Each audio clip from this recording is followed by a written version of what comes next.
Hello दोस्तों, आप सभी को हमारे यूट्यूब चैनल अभिनव क्लासेस में मोस्ट वेलकम है दोस्तों। तो दोस्तों ये वीडियो है बिहार दौरा का प्रैक्टिस सेट नंबर आपका 256 नंबर का प्रैक्टिस सेट है। तो इससे पहले आप लोगों को इस सिंगल टॉपिक के ऊपर 255 वीडियो मिल चुका है। नहीं देखे हैं तो डिस्क्रिप्शन में लिंक होगा, वहाँ पे जाके देख सकते हैं। दोस्तों आज का वीडियो जो है आपका जीके स्पेशल है, यानी कि आपका इसमें हिस्ट्री, ज्योग्राफी और पॉलिटिक्स से क्वेश्चन होगा। 50 क्वेश्चन डिस्कस करेंगे और इसमें अगर हम बात करेंगे 50 में से तो 40% क्वेश्चन प्रीवियस ईयर दरोगा से उठाया हूँ और 60% क्वेश्चन आपका संभावित है। अगर हमारे इस सीरीज़ को आप फॉलो करते होंगे तो 85% क्वेश्चन इसी वीडियो सीरीज से आपको अगर एग्ज़ाम देने जाएंगे तो मिलेगा, क्योंकि अब तक मैं 13,000 प्लस क्वेश्चन करवा चुका हूँ इस वीडियो के माध्यम से, जो आपके लिए बहुत ही इंपॉर्टेंट है। एक तरह से अगर पेड कोर्स कहे तो पेड कोर्स ये बिल्कुल फ्री है दोस्तों, पेड वाला ही कोर्स जैसा ये पूरा वीडियो है। तो लेट नहीं करते हुए चलते हैं पहला क्वेश्चन पर। पहला क्वेश्चन यहाँ पे स्क्रीन पे आ चुका है दोस्तों। पूछा गया मानव सभ्यता के विकास का प्रथम अवस्था कौन सी थी। अच्छा क्वेश्चन है, हिस्ट्री से ये क्वेश्चन है। देखिए मानव सभ्यता के विकास का प्रथम अवस्था जो था इसमें ये कौन था, तो ये था शिकार अवस्था, यानी कि जो मानव था पहले शिकार पे ही डिपेंड था। तो इस क्वेश्चन का राइट आंसर बी ऑप्शन है। आई होप कि आपको समझ आ गया होगा। बढ़ते हैं आपका 2 नंबर क्वेश्चन पर। नेक्स्ट यहाँ से क्वेश्चन पूछा गया है 2 नंबर में, ऋग्वेदिक में उल्लिखित नदियों में सर्वाधिक पवित्र नदी कौन सी है उस समय। देखिए उस समय पवित्र नदी कौन सी, ऋग्वेदिक काल की बात चल रहा है ना, गंगा तो होगा नहीं। तो इस यहाँ पे सरस्वती नदी सर्वाधिक बार जो है उच्चारण हुआ था या उल्लेखित हुआ था। तो यहाँ से आपका बी ऑप्शन सही है। आई होप कि आप आंसर याद कर लीजिए, बहुत ही इंपॉर्टेंट क्वेश्चन है। ये क्वेश्चन रिपीटेड श्रेणी में है, ये बार बार एग्जाम में किसी भी एग्जाम में रिपीट कर दिया जाता है। बढ़ते हैं आपका 3 नंबर क्वेश्चन। नेक्स्ट यहाँ से क्वेश्चन पूछा गया आपसे 3 नंबर में, सिकंदर एवं पोरस के बीच युद्ध देखिए 326 ईसा पूर्व हुआ था, ये भी याद रखिएगा, ठीक है ना। ये पूछा जाता है युद्ध किस नाम से जाना जाता है। ये 326 ईसा पूर्व में जो हुआ था वितास्ता या झेलम का युद्ध नाम से जाना जाता है। क्या ज़्यादातर झेलम के युद्ध के नाम से जाना चाहिए या वितास्ता का युद्ध। तो यहाँ से आपका बी ऑप्शन सही हो जाएगा। किसी भी ऑप्शन पे आपको डाउट है तो आप डायरेक्ट कमेंट कर सकते हैं। नेक्स्ट यहाँ से क्वेश्चन पूछा गया दोस्तों आपसे, किस गुप्त शासक को कविराज कहा गया है। तो कविराज किसे कहा गया दोस्तों, तो ये कहा गया है आपको समुद्रगुप्त को। किसको कहा गया है, समुद्रगुप्त को जो है कविराज कहा जाता है, यानी कि ए ऑप्शन इस क्वेश्चन का राइट आंसर है। बढ़ते हैं आपका 5 नंबर क्वेश्चन पर। नेक्स्ट यहाँ से 5 नंबर का क्वेश्चन है, पूछा गया हैदराबाद राज्य का संस्थापक कौन था। तो देखिए हैदराबाद का जो संस्थापक था ये था चिनकिलिच खां। कौन था, चिनकिलिच खां जो है हैदराबाद का संस्थापक था। यहाँ से आपका ए ऑप्शन सही है। बढ़ते हैं आपका 6 नंबर क्वेश्चन पर। नेक्स्ट क्वेश्चन दोस्तों इसमें पूछा गया है 6 नंबर में, पुरंदर की संधि किन के बीच हुआ था। देखिए एक तरफ तो दोस्तों इसमें कौन था, शिवाजी था, ठीक है ना, और दूसरा तरफ कौन था, तो ये जय सिंह था। कौन था, जय सिंह था। इन दोनों के बीच क्या क्या क्या हुआ था, पुरंदर की संधि हुआ था। तो यहाँ से आपका ए ऑप्शन सही है। बढ़ते हैं आपका 7 नंबर क्वेश्चन। नेक्स्ट क्वेश्चन दोस्तों इसमें पूछा गया है 7 नंबर में, हड़प नीति या राज्यपाल सिद्धांत द्वारा सर्वप्रथम किस राज्य को ब्रिटिश साम्राज्य में मिलाया गया था। प्रथम हड़प नीति या किस राज्य पे लागू हुआ था, तो ये हुआ था सतारा पर। किस पर, सतारा पर। तो याद रखिएगा, बहुत ही इंपॉर्टेंट ये उम्दा क्वेश्चन है। यहाँ पे झांसी में टिक नहीं कीजिएगा दोस्तों, इसका जो राइट आंसर है ये सतारा होता है। बढ़ते हैं 8 नंबर क्वेश्चन पर। नेक्स्ट क्वेश्चन दोस्तों इसमें पूछा गया आपसे 8 नंबर में, कांग्रेस का प्रथम विभाजन किस अधिवेशन में हुआ था। तो देखिए यहाँ पे सूरत अधिवेशन में हुआ था। किस अधिवेशन में, सूरत अधिवेशन। और ये कौन सा साल था, तो 1907 था। ये दोनों चीज़ याद रखना, एक सूरत और एक आपका ईस्वी। एग्जाम में कुछ भी पूछा जा सकता है, तो सी ऑप्शन यहाँ से सही है। नेक्स्ट यहाँ से क्वेश्चन पूछा गया है 9 नंबर में, प्रांतों में द्वैत शासन की स्थापना किस अधिनियम द्वारा की गई है। प्रांतों में द्वैत शासन की स्थापना किस अधिनियम के द्वारा की गई है।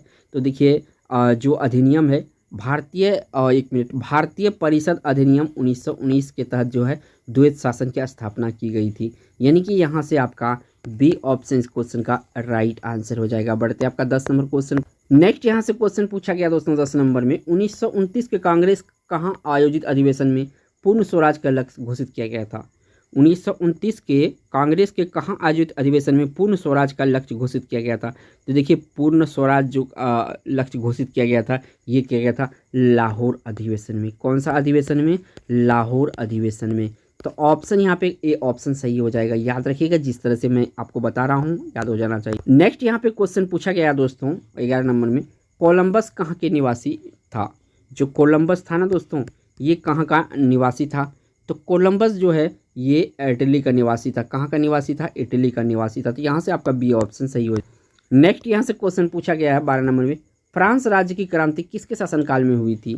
तो ये लुई 16वें के शासनकाल में हुई थी। किसके, लुई 16वें के शासनकाल में फ्रांस की राज्य क्रांति हुई थी। यानी यहाँ से आपका बी ऑप्शन इस क्वेश्चन का राइट आंसर हो जाएगा। नेक्स्ट यहाँ से क्वेश्चन पूछा गया दोस्तों आपसे 13 नंबर में, रक्त और लौह की नीति निम्न में से किससे संबंधित है। रक्त और लौह की नीति निम्न में से किससे संबंधित है। तो दोस्तों ये जो संबंधित है ये आपका हिटलर से संबंधित है। किससे संबंधित है, हिटलर से संबंधित है। लौह और रक्त की नीति इन्होंने ही अपनाया था, ठीक है ना। जर्मनी का ये चांसलर था। बढ़ते हैं आपका 14 नंबर क्वेश्चन पर। नेक्स्ट यहाँ से क्वेश्चन पूछा गया है 14 नंबर में, प्रथम विश्व युद्ध के दौरान धुरी राष्ट्रों का नेतृत्व किसने किया था। एक था मित्र राष्ट्र, दूसरा तरफ था धुरी राष्ट्र। तो यहाँ पे पूछा गया धुरी राष्ट्र का नेतृत्व किसने किया था। तो इसका नेतृत्व किया था जर्मनी। कौन किया था, जर्मनी किया था धुरी राष्ट्र का नेतृत्व। बढ़ते हैं आपका 15 नंबर क्वेश्चन पर। यहाँ पे पूछा गया इटली का तलवार किसे कहा गया है। इटली का तलवार किसे कहा गया है। तो ये कहा गया है गेरिबाल्डी को। किसको कहा गया है, गेरिबाल्डी को इटली का तलवार कहा गया है। ये ऑप्शन सही है। नेक्स्ट यहाँ पे क्वेश्चन पूछा गया है दोस्तों कि सौरमंडल में सबसे बड़ा ग्रह कौन सा है। यहाँ पे पूछा गया सौरमंडल का सबसे बड़ा ग्रह कौन सा है। तो बृहस्पति जो है सौरमंडल का सबसे बड़ा ग्रह है। आपको बताना है दोस्तों सबसे छोटा ग्रह कौन सा है। कौन सा सबसे छोटा ग्रह के बारे में बताना है कमेंट में। बढ़ते हैं आपका 17 नंबर क्वेश्चन पर। नेक्स्ट यहाँ से क्वेश्चन पूछा गया है 17 नंबर में, मध्य रात्रि का सूर्य कहाँ दिखाई देता है। तो मध्य रात्रि का सूर्य जो दिखाई देता है ये नॉर्वे में दिखाई देता है। कहाँ पे देता है, नॉर्वे में दिखाई देता है ना। तो यहाँ से आपका सी ऑप्शन सही है। नेक्स्ट यहाँ से क्वेश्चन पूछा गया 18 नंबर में, धरातल के जिस स्थान पर सर्वप्रथम भूकंप का अनुभव किया जाता है वह कहलाता है। धरातल के जिस स्थान पर सर्वप्रथम भूकंप का अनुभव किया जाता है वह कहलाता है। यहाँ पे दोस्तों कन्फ्यूज टाइप के ऑप्शन तीनों दिए हुए हैं। तो इस क्वेश्चन का जो राइट आंसर लगाना है आपको, भूकंप अधिक केंद्र कहा जाता है। क्या कहा जाता है, भूकंप अधिक केंद्र कहा जाता है। तो बी ऑप्शन सही। याद रखिएगा भूकंप अधिक केंद्र, ठीक है ना। भूकंप केंद्र नहीं होता है, भूकंप मूल नहीं होता। तो यहाँ पे भूकंप अधिक केंद्र आपको टिक करना है। बढ़ते हैं आपका नेक्स्ट क्वेश्चन पर। नेक्स्ट क्वेश्चन दोस्तों इसमें पूछा गया है 19 नंबर में, Rockies, Andes, Atlas, Alps, Himalaya आदि किस प्रकार के पर्वत है। तो देखिए दोस्तों जितने भी दिया हुआ है ना, याद रख लीजिए इनके बारे में। ये सारे क्या है, वलित पर्वत है। क्या है, वलित पर्वत है। तो ऑप्शन यहाँ से ए सुटेबल हो जाएगा। बढ़ते हैं आपका 20 नंबर क्वेश्चन पर। नेक्स्ट क्वेश्चन दोस्तों इसे पूछा गया 20 नंबर में, कौन सी नहर बाल्टिक सागर को उत्तरी सागर से मिलाती है। तो देखिए बाल्टिक सागर को उत्तरी सागर से जो मिलाती है ये है आपका कील नहर। कौन सा नहर, कील नहर। बाल्टी में कील उतर इसका एक ट्रिक है, इसको याद रख लीजिए, बस आपका आसान हो जाएगा। तो ऑप्शन यहाँ से ए सही है। बढ़ते हैं आपका 21 नंबर को। नेक्स्ट यहाँ से क्वेश्चन पूछा गया है 21 नंबर में, विश्व का सबसे बड़ा रेगिस्तान है। तो देखिए यहाँ पे जो सहारा है ना, साउथ अफ्रीका में सहारा विश्व का सबसे बड़ा रेगिस्तान है। तो सी ऑप्शन यहाँ से सही हो जाएगा। नेक्स्ट यहाँ पे क्वेश्चन पूछा गया है, पंपास घास का मैदान कहाँ है। ये पंपास घास का मैदान कहाँ है। तो ये है अर्जेंटीना में। कहाँ पे है, अर्जेंटीना में आपका पंपास का घास का मैदान है। नेक्स्ट यहाँ पे क्वेश्चन मिलान चिन्ह वाला है, कथा निम्नलिखित में से युग्म सुमेलित नहीं है। इधर दर्रे दिया हुआ है, ठीक है ना, और इधर अवस्थित दिया हुआ कहाँ पे स्थित है। जो जिला जम्मू कश्मीर बिल्कुल राइट है। बारालाचा हिमाचल प्रदेश ये भी राइट है। लिपुलेक उत्तराखंड बिल्कुल सही है। बोमडिल्ला सिक्किम में नहीं है, ये अरुणाचल प्रदेश में, यहाँ से सिक्किम कट जाएगा। तो कौन सा गलत है, तो यहाँ पे डी ऑप्शन सही हो जाएगा, डी गलत है। बढ़ते आपका 24 नंबर क्वेश्चन। नेक्स्ट यहाँ पे क्वेश्चन पूछा गया है 24 नंबर में, ठीक है ना। 24 नंबर का क्वेश्चन जो है, देश में सर्वाधिक वन क्षेत्र किस राज्य में है। तो सर्वाधिक वन क्षेत्र के बाद चल रहा है तो दोस्तों ये ऑप्शन होता है एमपी। कौन सा, मध्य प्रदेश। ये ऑप्शन यहाँ पे सुटेबल है। बढ़ते हैं आपका 25 नंबर क्वेश्चन। नेक्स्ट यहाँ से क्वेश्चन पूछा गया आपसे 25 नंबर में, भारतीय गेंडे कहाँ पाए जाते हैं। जो भारतीय गेंडा है ये कहाँ पाया जाता है। तो भारतीय गेंडा आपका काजीरंगा अभ्यारण्य में पाया जाता है। कहाँ पे, काजीरंगा अभ्यारण्य में। और ये काजीरंगा जो अभ्यारण्य है दोस्तों ये असम राज्य में है। कहाँ पे है, असम राज्य में है। बढ़ते हैं आपका नेक्स्ट क्वेश्चन। नेक्स्ट क्वेश्चन दोस्तों इसे पूछा गया है 26 नंबर में, ऑपरेशन फ्लड का संबंध है। तो देखिए ऑपरेशन फ्लड संबंध है दोस्तों किससे संबंधित है। तो यहाँ पे आपको दुग्ध उत्पादन से संबंधित है। किससे उत्पादन से? दुग्ध उत्पादन से। बाढ़ में टिक नहीं कीजिएगा, ऑपरेशन फ्लड दुग्ध उत्पादन से संबंधित है। ये ऑप्शन यहाँ से सही है। बढ़ते हैं आपका 27 नंबर क्वेश्चन पर। नेक्स्ट यहाँ से क्वेश्चन पूछा गया है 27 नंबर में, जम्मू कश्मीर की राजधानी श्रीनगर किस नदी के तट पर स्थित है? तो देखिए दोस्तों, ये आपको याद होना चाहिए, 1 मिनट, झेलम नदी। कौन सा नदी? झेलम नदी पर जो है ये स्थित है। कौन सा? जम्मू कश्मीर की राजधानी श्रीनगर। कौन सा नदी? झेलम नदी। तो यहाँ से आपका डी ऑप्शन सही हो जाएगा, झेलम नदी। नेक्स्ट यहाँ से क्वेश्चन पूछा गया दोस्तों आपसे 28 में, थार मरुस्थल भारत के किस राज्य में स्थित है या अवस्थित है? तो देखिए, जो राजस्थान है दोस्तों, राजस्थान भारत का राज्य है, इसमें आपका थार मरुस्थल पड़ता है और इसका कुछ भाग जो है पाकिस्तान में भी पड़ता है, इंडिया के साथ साथ। तो ऑप्शन यहाँ से डी सही हो जाएगा। बढ़ते हैं आपका 29 नंबर क्वेश्चन। नेक्स्ट यहाँ से क्वेश्चन पूछा गया 29 नंबर में, किस मिट्टी का निर्माण बेसाल्ट चट्टान के विखंडन से हुआ है? तो बेसाल्ट चट्टान के जो विखंडन से हुआ है ये है काली मिट्टी या काली चट्टान, ठीक है, काली मिट्टी यहाँ पे ऑप्शन होना चाहिए। ये ऑप्शन इस क्वेश्चन का राइट आंसर है। देखिए, काली मिट्टी को एक क्वेश्चन एग्जाम में पूछा जाता है, कपासी मिट्टी कहा जाता है। क्या होता है? कपासी मिट्टी, क्योंकि ये कपास के लिए सर्वयुक्त है। और महाराष्ट्र की बात करेंगे दोस्तों, तो सबसे ज़्यादा जो मिट्टी पाई जाती है महाराष्ट्र में पाया जाता है। कहाँ पे? महाराष्ट्र में पाया जाता है। बढ़ते हैं आपका 30 नंबर क्वेश्चन पर। नेक्स्ट यहाँ से क्वेश्चन पूछा गया दोस्तों आपसे 30 नंबर में, दक्षिण पूर्व रेलवे का मुख्यालय कहाँ है? देखिए, यहाँ पे पूछा है दक्षिण पूर्व रेलवे का मुख्यालय, तो ये आपका कोलकाता में है। कहाँ पे है? कोलकाता में है, जो कि पश्चिम बंगाल की राजधानी है। बढ़ते हैं आपका 31 नंबर क्वेश्चन पर। नेक्स्ट यहाँ से क्वेश्चन पूछा गया है 31 नंबर में, दक्षिण भारत की सबसे लंबी नदी है। तो यहाँ पे दक्षिण भारत की सबसे लंबी नदी कौन सा है दोस्तों? तो ये दक्षिण भारत की सबसे लंबी नदी गोदावरी नदी, और इसे वृद्ध गंगा के नाम से भी जाना जाता है, ठीक है ना, और दक्षिण गंगा के नाम से भी जाना जाता है। ये दोनों चीज़ याद रखना है आपको, क्योंकि एग्जाम में ये क्वेश्चन बन जाता है। तो सी ऑप्शन सही है। बढ़ते हैं नेक्स्ट यहाँ से क्वेश्चन पूछा गया आपसे 32 में, संविधान सभा का संवैधानिक सलाहकार किसे नियुक्त किया गया था? संविधान सभा का संवैधानिक सलाहकार किसे नियुक्त किया गया था? तो ये नियुक्त किया गया था दोस्तों BN राव को। किसको? BN राव को जो है संवैधानिक सलाहकार नियुक्त किया गया है। यहाँ से आपका बी ऑप्शन सही है। बढ़ते हैं आपका 33 नंबर क्वेश्चन। नेक्स्ट यहाँ से क्वेश्चन पूछा गया है कि भारतीय संविधान की तीसरी अनुसूची का संबंध है। यहाँ पे पूछा है तीसरी अनुसूची का संबंध है भारतीय संविधान में, तो ये संबंधित है शपथ एवं प्रतिज्ञा से। किससे संबंधित है? शपथ एवं प्रतिज्ञा से संबंधित है। यहाँ से आपका बी ऑप्शन सही हो जाएगा। बढ़ते हैं आपका 34 नंबर क्वेश्चन। नेक्स्ट क्वेश्चन ये दोस्तों इसे पूछा गया है 34 नंबर में, भाषाई आधार पर राज्यों का पुनर्गठन कब किया गया था? तो भाषाई आधार पर राज्य का जो पुनर्गठन किया गया था 1956 में किया गया था। पहला जो राज्य था दोस्तों ये था आपका आंध्र प्रदेश। कौन सा? आंध्र प्रदेश है ना, ठीक है, याद रखिएगा आंध्र प्रदेश। तो ऑप्शन आपको डी सही है। और कौन सा राज्य था 1956 में? आंध्र प्रदेश। बढ़ते हैं आपका 35 नंबर क्वेश्चन पर। नेक्स्ट यहाँ से क्वेश्चन पूछा गया 35 नंबर में, किस अनुच्छेद के द्वारा 6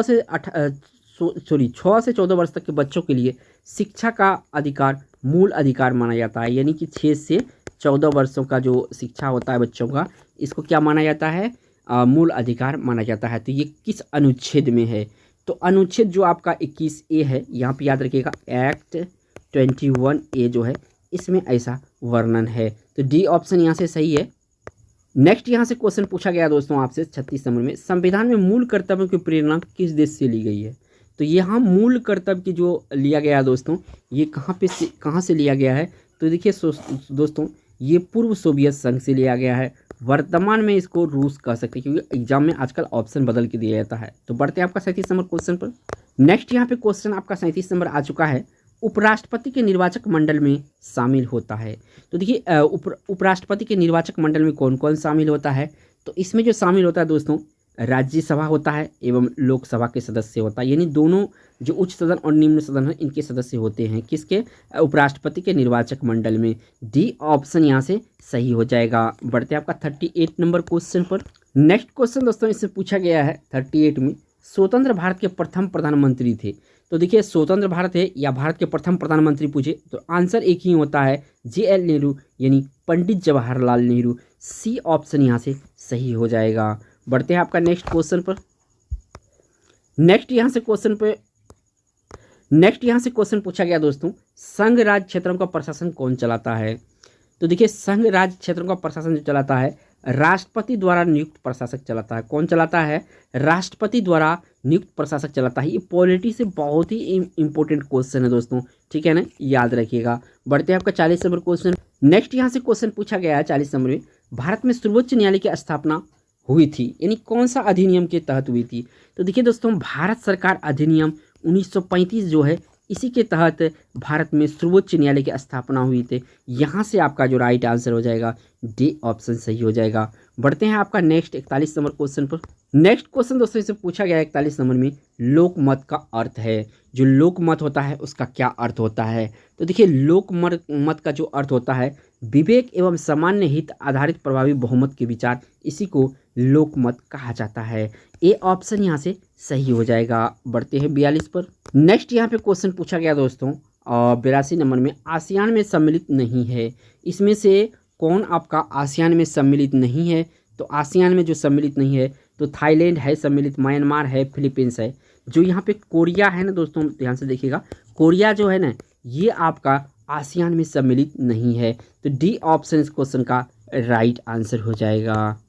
नेक्स्ट यहाँ से क्वेश्चन आ चुका है 43 नंबर में, भारतीय विदेश नीति की इमारत निश्चित रूप से गुटनिरपेक्षता के सिद्धांत पर टिकी हुई है। यह कथन किसका है? ये कथन बताना है किसका है दोस्तों। तो ये कथन है आपका नेहरू का, यानी कि पंडित जवाहरलाल नेहरू। ये ऑप्शन सही है। नेक्स्ट यहाँ से क्वेश्चन पूछा गया 44 नंबर में, संयुक्त राष्ट्र संघ का प्रधान कार्यालय स्थापित है। तो संयुक्त राष्ट्र संघ का प्रधान कार्यालय जो है, ये है आपका न्यूयॉर्क में। कहाँ पे? न्यूयॉर्क में। ये अमेरिका का शहर है। बढ़ते हैं आपका नेक्स्ट क्वेश्चन। नेक्स्ट क्वेश्चन दोस्तों इसमें पूछा गया है, आधुनिक दल की व्यवस्था का उद्भव प्रथमतः कहाँ हुआ था? तो देखिए, आधुनिक दल की व्यवस्था का जो उद्भव हुआ था, ये कहाँ पे हुआ था? और ये हुआ था दोस्तों आपका कहाँ पर? तो ये हुआ था इंग्लैंड में। कहाँ पर? इंग्लैंड में। और दोस्तों आज मैं 45 ही क्वेश्चन इस वीडियो में रखा, इसके लिए सॉरी, क्योंकि इसमें 5 क्वेश्चन, क्योंकि थोड़ा सा समय का अभाव हो गया था दोस्तों, ऑफलाइन पढ़ाने के चक्कर में इस क्वेश्चन को मैं राइट नहीं, क्योंकि दोस्तों इसमें अच्छा मेहनत लगता है, 2 से आपका 2.5 घंटे इसको राइट करने में लगता है। तो समझ सकते हैं कितना राइट करना पड़ता है। तो दोस्तों इस वीडियो में इतना ही। अगर वीडियो पसंद आ गया होगा तो एक लाइक तो करके जाइएगा दोस्तों। थैंक्स फॉर वॉचिंग दोस्तों।